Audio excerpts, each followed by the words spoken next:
And guess what? We're going to be the one handing out a lot of those ass whoopings.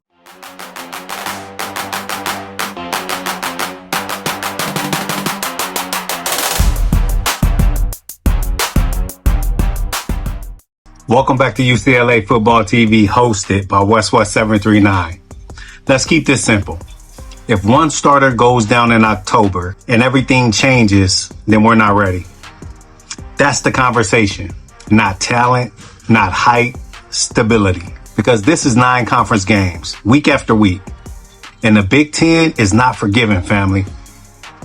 They're coming to run the ball. We talked about that in the last 2 videos. They're coming to test your depth. And guess what? They're doing it whether you line up perfect or not. Now, add the reality of college football right now. Portal, waivers, eligibility stuff, appeals, whatever you want to call it. Things can change in the middle of a season, and the schedule does not care. Saturday is still coming.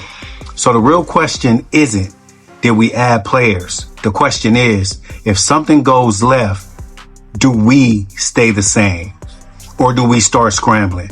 Because there's a difference between having names on a roster and having real backups. You can have depth on paper and still be one injury away from looking thin. If a starting guard misses time, does the protection stay clean? Or do we start seeing free runners at the passer? Because Nico will struggle under pressure. Do we start shrinking the playbook? Because if one guy goes down and now we can't run the same stuff, that tells me everything. And this is what the Big Ten does. They hunt. They find that weak spot. They find that new guy. They find the backup. And they make you play. And this is the thing that UCLA is about to adopt. We're going to adapt to this conference. We're going to be looking for the same weaknesses in these other teams that they look for in us. They don't need fireworks. They don't need trick plays. They line up and run right at your backup. Over and over again, family. They'll isolate your fourth defensive back. We've seen that done in the NFL plenty of times. They'll throw the ball at him until you prove you can stop it. That's football. That's the same exact way I want Bob Chesney to attack the opposing team. That's what good teams do. So when we talk about roster building, yeah, we use the portal. We brought in bodies. That's normal now. And guess what? That's not a sin. Nobody's going to penalize us for it. That's the new college football. But here's the question. If those portal guys are doing all the lifting, what happens when one of them isn't out there? Because that's where teams get exposed. Not when everything is perfect. It's when something changes. Now let's go position by position. Offensive line. One starter is out. Is the next guy ready to play real snaps? Not 5 snaps. Not get us through the drive. I'm talking a real game. Can he communicate? Can he pass stuff off? Can he handle movement? Because in this league, defensive fronts, they rotate. I keep bringing that up. That's why we have to make sure we're able to rotate. They bring in fresh bodies. They don't get tired. If your line starts breaking down late, that's when the game slips. We've seen it with our own eyes, and it slips fast. Now the linebacker, same thing. If one guy goes out, do we have a clean next man up, or do we start moving people around? Because when you start moving people around, now everybody's thinking. And in this league, thinking turns into bad plays. Thinking turns into yards. Yards turn into second and short. Now we're in trouble. Everything we're talking about right now is the exact way I want us to attack Michigan, Ohio State, SC, Illinois, all of them, Oregon. We need to attack them the same way they're going to attack us. Now let's talk about the defensive back. This one is even more obvious. One injury, one absence, one situation. Now your rotation changes.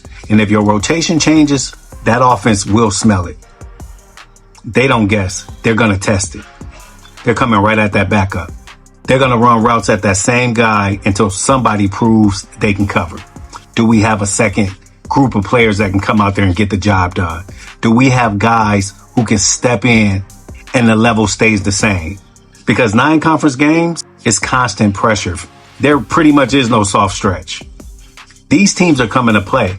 The positive takeaway is we're coming to play too. And not only are we coming to play, we're coming to smash them in the mouth. And it's week after week. And if your roster only works when everybody is healthy, that's not stability, family. That's luck. I'm not saying we're going to get hit with a bunch of stuff. I'm saying it's called football, and we have to be prepared for anything that can happen. Somebody is going to miss time, and that's normal.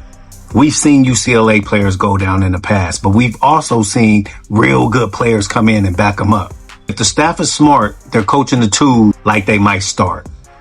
They're giving the twos real reps, not just standing behind the starters. Real snaps, real responsibility. Because when the moment comes, you got to be ready. And this team is going to play like they practice. And that's what I'm watching for early. I'm not watching in spring ball just to see who the starters are. I'm watching in spring ball to see how the backups play. I'm watching who plays after them. When the second group comes in, does everything still look like it's supposed to look? Do substitutions look like we didn't miss a beat? Do they still get lined up fast? Does communication stay sharp? Or do we start looking confused? Because looking confused is going to get your ass beat in this league. And guess what? We're going to be the one handing out a lot of those ass whoopings. It's not always about talent. Now, let me say it like this, family. If we're starter dependent, then that means we're not going to work. And that's it. Bottom line. We need depth. If we need everything to go right to look good, then that means we might be in trouble. How often do games go exactly like you envision them? A stable team can take a hit and still play the same way. A stable team can lose one guy and still line up and do the job. That's what good programs do. They don't have excuses built into their roster. Guess what? Every coach we've ever seen say next man up mentality. How many times did Deshaun Foster say next man up last year? More than enough. The roster's going to get tested. And I'm not even talking about 5-star player answers. I'm talking about functional answers. Guys that know their job, guys that can tackle, guys that can hold up for a drive, guys that can hold up for a quarter, guys that can hold up for a game if they have to. That's what's going to win conference games, because this conference is long and these games are going to be physical and the margin is going to be small. You lose one starter, you still got to win third down. You still got to get off the field. You still got to finish drives. Nobody cares why your left guard is out. Nobody cares why your nickel is out. They care whether you can stop it. Can you stop the next play? Can your defense go out there and still execute? Nico lose a wide receiver. Next man up. So the evaluation this year isn't just talent, it's stability. Can we take a punch without changing who we are? Can we lose a piece and still play our game? Can we hold up when it's messy? Because it will get messy. That's just football. And we're not going to learn that when everything goes right. We're going to learn it the first time something goes wrong. And that's why I'm watching the second wave. Because the second wave is going to answer a lot of questions for us Bruin fans. If you haven't already subscribed to this channel, make sure you subscribe. It's 100% free. UCLA Football TV hosted by West 739. Forza up.